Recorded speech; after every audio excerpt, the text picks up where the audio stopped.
it is still the best smartwatch in the world. And oh, finally getting a better battery. The Apple Watch Series 11 is an awesome smartwatch. The Series 11 is a solid, polished device. Welcome back to Re-Review, where we watch all the reviews so you don't have to. Today we're diving into Apple Watch Series 11, and let's kick things off with physical design, sizes, and finishes. The Series 11 has much broader and better color options, including silver, space gray, rose gold, and my favorite color from last year, the new jet black color. Now, despite the Series 11 being larger, it is also thinner than the SE, so it sits closer to the wrist. While the overall form factor is subtle, Apple has implemented targeted durability upgrades, particularly for the display. Apple claims this is a more scratch-resistant display. The Ion X glass they use now has a ceramic coating that supposedly makes it 2 times more scratch-resistant. If you hate scratches, the Series 11 should provide a better experience all around. And if you can't stand scratches, pay extra for that sapphire display. The Series 11 display is also brighter at 2000 nits versus the 1000 nit display on the SE. In indoor use, this isn't a big deal, but on a bright, sunny day, that extra brightness does make the screen on the Series 11 a lot more legible. Speed isn't an upgrade path this year, as the Series 11 shares its processing power across Apple's entire new lineup.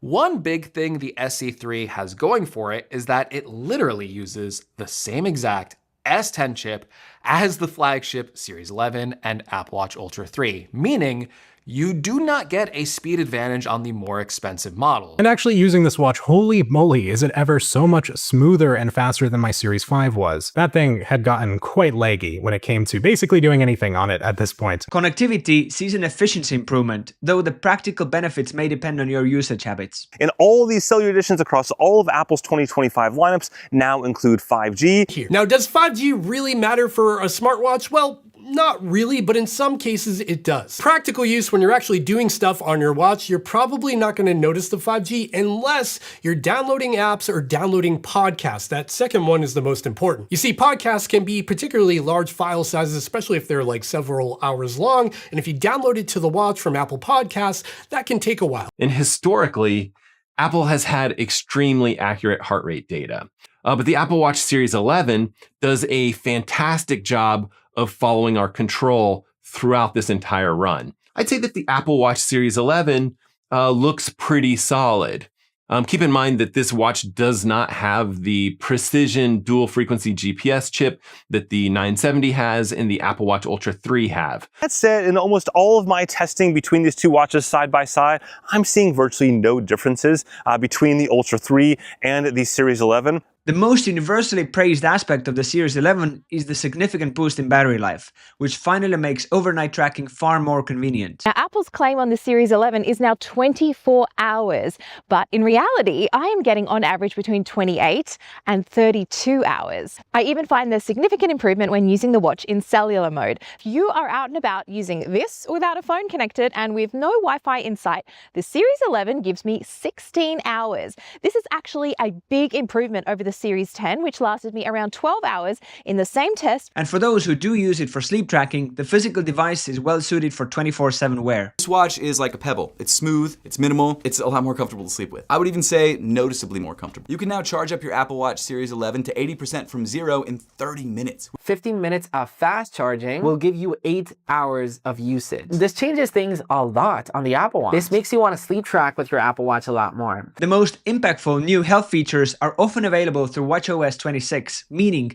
they aren't exclusive to this new hardware, but the Series 11 does retain exclusive sensors. The Series 11 continues to have exclusive health sensors, letting you monitor your blood oxygen percentages or take an ECG reading on your wrists to detect if you have an irregular heartbeat. It also gains a new hypertension feature, which can spot signs of chronic high blood pressure and notify you of possible hypertension.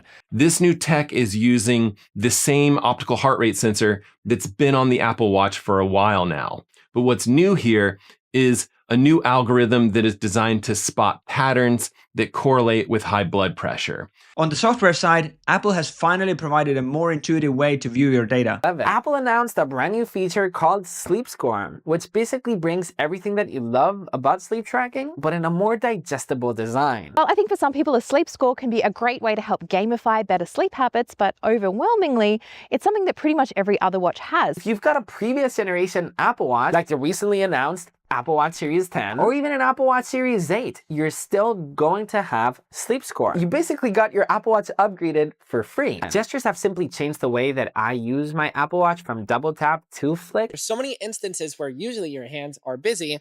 The Series 11 is positioned squarely in the middle of Apple's lineup, but its value proposition is challenged by its cheaper siblings. It starts at $399 for the cheapest Wi-Fi only version. $429 for the larger 46mm edition. And just like before, it's an extra $100 for the cellular editions. The SE3 is significantly cheaper, and it has a lot of the same features of the Series 11 and even the Ultra 3. The Apple Watch SE3 does almost everything this watch does, but for cheaper. I think it's a fair assertion to say the Apple Watch SE3 is without a doubt the better buy right now for the vast majority of users out there. If you do want that premium feel, the Series 11 offers a step up from the budget level, but the secondary market also provides compelling alternatives. If you are buying one for yourself, then pay the extra for a refurbished Series 10. It could have even more battery life like the Garmin's or the Amazfits of the world, but you have to remember that those watches don't offer as tight of an integration with the iPhone or things like cellular connectivity in this same price range. Well, we've been hearing for the longest time in rumors and reports that blood glucose monitoring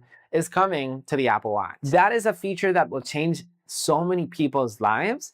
And it's a feature that I was personally waiting for in this generation. The Series 11 is a refinement, not a revolution. It leverages the great features of the previous generation while discovering the long-sought battery improvements. I feel like my review of the Apple Watch Series 11 isn't necessarily about the Series 11 itself, but about Apple Watch as a whole. For current Series 10 owners, if you're upgrading from a Series 10, should you get the 11?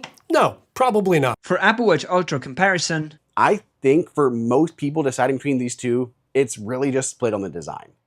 The Ultra 3 is more rugged, sharper edges, larger. The Series 11 is thinner, and in the polished titanium, I'd say classier.